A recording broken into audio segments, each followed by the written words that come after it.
Hi hello నమస్తే. నేను మీ రమేష్ కట్ట. సో తెలంగాణ రాష్ట్రంలో లోక్సభ ఎలక్షన్ల పర్వం ముగిసినటువంటి తదనంతరం మరొక ఎలక్షన్ అయినటువంటి ఎమ్మెల్సీ ఎలక్షన్కి నేడు ఎలక్షన్ కమిషన్ సర్వం సిద్ధం చేసింది. మరి సందర్భంగా మనకి ఈ నెల 27వ తారీఖు రోజున ఎమ్మెల్సీ ఎలక్షన్స్ జరుగుతున్నటువంటి తరుణంలో గ్రాడ్యుయేట్స్ అందరికీ నేను ఒక చిన్న విషయాన్ని మీ ముందు ఉంచదలుచుకున్నా. మై డియర్ ఫ్రెండ్స్, సో మనం ఒక్కసారి ఆలోచించినట్లయితే రాష్ట్రంలో జరిగేటువంటి అసెంబ్లీ కావచ్చు,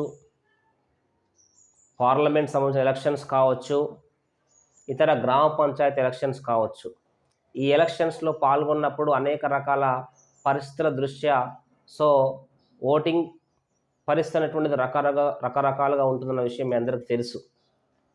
మరి ఇక్కడ ఈ ఎమ్మెల్సీ ఎలక్షన్స్లో అందరూ కూడా గ్రాడ్యుయేట్స్. సో గ్రాడ్యుయేట్స్ అంటే ఆటోమేటిక్గా వీళ్ళకి అన్ని విషయాలపైన అవగాహన, ఏ వ్యక్తి ఎలాంటి వాడు అన్నటువంటి విషయం మనందరికీ కూడా తెలుసు. కాబట్టి మై డియర్ ఫ్రెండ్స్, జరగబోయేటువంటి ఎమ్మెల్సీ ఎలక్షన్స్లో పార్టీలను పక్కకు పెట్టి అభ్యర్థులు ఎవరు అన్నటువంటి విషయాన్ని మీరందరూ కూడా పరిశీలిస్తారని అనుకుంటున్నా. ఎందుకు అంటే ఇక్కడ పార్టీని పట్టుకొని మనము వ్యక్తిని ఎన్నుకోవాల్సిన అవసరం లేదు. గెలిచినటువంటి ఎవరైనా సరే సో నిరుద్యోగుల కోసం, అదేవిధంగా ఉద్యోగుల యొక్క హక్కుల కోసం పోరాడేటువంటి వ్యక్తి ఈ ఎమ్మెల్సీ ఎలక్షన్స్లో ఉండడం చాలా ముఖ్యం. మరి ఇలాంటి సందర్భంలో మనం ఎవరు ఎలాంటి వారు, ఏ వ్యక్తి యొక్క గత చరిత్ర ఏంటి అనే విషయాన్ని తెలుసుకొని మనం వ్యక్తిని ఎన్నుకోవాల్సిన అవసరం చాలా ఉంది. కాబట్టి దయచేసి గ్రాడ్యుయేట్స్ అందరూ కూడా సో నిలబడినటువంటి వ్యక్తుల యొక్క పార్టీలని పరిధిలోకి తీసుకోకండి.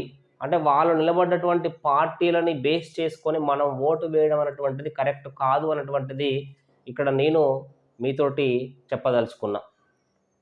మనకు అన్ని విషయాలు తెలిసి, ఏ వ్యక్తి ఎలాంటి వాడో తెలిసి, మళ్ళీ మనం పార్టీలను పట్టుకొని ఇక్కడ ఆ వ్యక్తిని ఎన్నుకోవడం అనేటువంటిది కరెక్ట్ కాదనే విషయాన్ని మీరందరూ కూడా గ్రహించాలి. ఎందుకంటే అందరూ కూడా విద్యావంతులు. ఇక్కడ విద్యావంతులు మనం చూస్తున్నాం. ప్రస్తుత రాజకీయాలలో ఈరోజు ఒక పార్టీలో ఉంటే తెల్లారి మరొక పార్టీలో ఉండేటువంటి వ్యక్తులు ఎంతోమంది ఉన్నారు దేశవ్యాప్తంగా.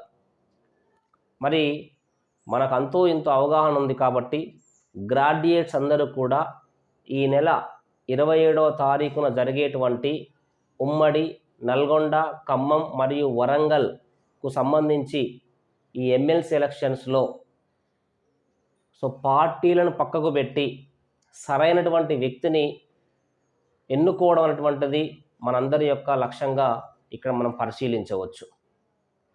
ఎందుకంటే మనం పార్టీల యొక్క అభ్యర్థులను పరిశీలించినప్పుడు సో ఎవరు ఎలాంటి వారో మనందరికీ తెలుసు. ఎందుకంటే మనకు వ్యవస్థపైన అవగాహన ఉంది, వ్యక్తులపైన అవగాహన ఉంది. వారు ఏ ఏ పరిస్థితుల్లో నుంచి వచ్చి ఈనాడు పోటీ చేస్తున్న మనందరికీ తెలుసు. కాబట్టి గ్రాడ్యుయేట్స్గా మళ్ళీ మనము సో పార్టీలను పట్టుకొని ఈ పార్టీ నాది, ఆ పార్టీ నాదని మనం వాళ్ళని ఎంచుకోవాల్సిన అవసరం లేదు అనేది నా ఉద్దేశం. కాబట్టి సో ఉన్నటువంటి వ్యక్తులలో ఏ వ్యక్తి మంచివాడు, ఏ వ్యక్తి అయితే సో రేపు గ్రాడ్యుయేట్స్ సంబంధించి, నిరుద్యోగులకు సంబంధించి, అదేవిధంగా ఉద్యోగుల యొక్క హక్కులకు సంబంధించి ఎవరు క్వశ్చన్ చేసేటువంటి అవకాశం ఉందో ఆలోచించుకొని మనం ఈ ఎన్నికలలో వ్యక్తులను ఎన్నుకోవాలి. సో కాబట్టి అందరూ కూడా సో కంపల్సరీ ఈ యొక్క ఎమ్మెల్సీ ఎలక్షన్స్లో పాల్గొని సో 27వ తారీఖున జరిగేటువంటి ఎమ్మెల్సీ ఎలక్షన్స్లో మనం అందరం కూడా పాల్గొందాం. సో పాల్గొని ఇక్కడ వ్యక్తిని చూసి మనము ఎన్నుకుంటే సో రాబోయేటువంటి రోజులలో నిరుద్యోగులకు సంబంధించి కావచ్చు, అదేవిధంగా వివిధ సమస్యలపై ఉద్యోగులకు సంబంధించి కావచ్చు, మరి శాసన మండలిలో క్వశ్చన్ చేసే అవకాశం ఉంటుంది. కాబట్టి దయచేసి గ్రాడ్యుయేట్స్ అందరూ కూడా వ్యక్తిని చూసి మనము ముందడుగు వేయాలని కోరుకుంటున్నా. ఈ విషయాలు మీకు అందరికీ తెలిసినవి అయినప్పటికీ కూడా నా వంతుగా మరొకసారి మీతోటి ఒక చిన్న విషయం షేర్ చేసుకోవడానికి వచ్చా మై డియర్ ఫ్రెండ్స్. సో ఇక్కడ పార్టీలను పక్కకు పెడదాం, వ్యక్తిపరంగా ఎవరైతే మంచివారో ఆ వ్యక్తిని ఎన్నుకునేటువంటి ప్రయత్నం చేద్దాం. So thank you.